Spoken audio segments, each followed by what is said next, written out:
পুলিশি সহায়তায় মেরিনাস food and agro লিমিটেডের মালামাল লুট করার প্রতিবাদে সংবাদ সম্মেলন করেছে ভুক্তভোগীরা।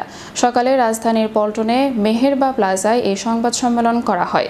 এতে অভিযোগ করা হয়, পাবনার আমিনপুরে স্থানীয় থানার ওসির প্রত্যক্ষ সহায়তায় মেরিনাস ফুড অ্যান্ড এগ্রো লিমিটেডের মালামাল লুটের অভিযোগ উঠেছে প্রতিষ্ঠানটির ডিরেক্টর মোহাম্মদ শামীম আহমেদের বিরুদ্ধে।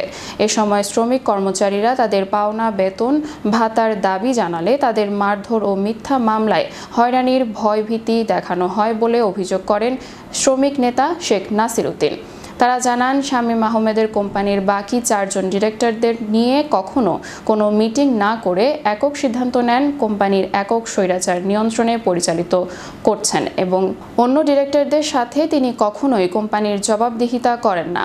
কোম্পানির অন্য ডিরেক্টরদের স্বাক্ষর নকল ও জাল করে অবৈধভাবে জানা অজানা শতাধিক মানুষের কাছ থেকে কোটি কোটি টাকা আত্মসাৎ করেন বলে অভিযোগ করা হয় সংবাদ সম্মেলনে।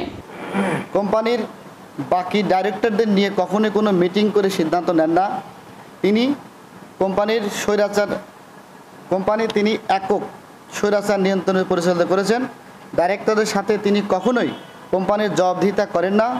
কোম্পানির বাকি ডাইরেক্টরদের স্বাক্ষর নকল ও অবৈধভাবে জানা অজানা শতাধিক মানুষের কাছ থেকে কোটি কোটি টাকা আত্মসাতের উদ্দেশ্যে হাতিয়ে নিয়েছেন।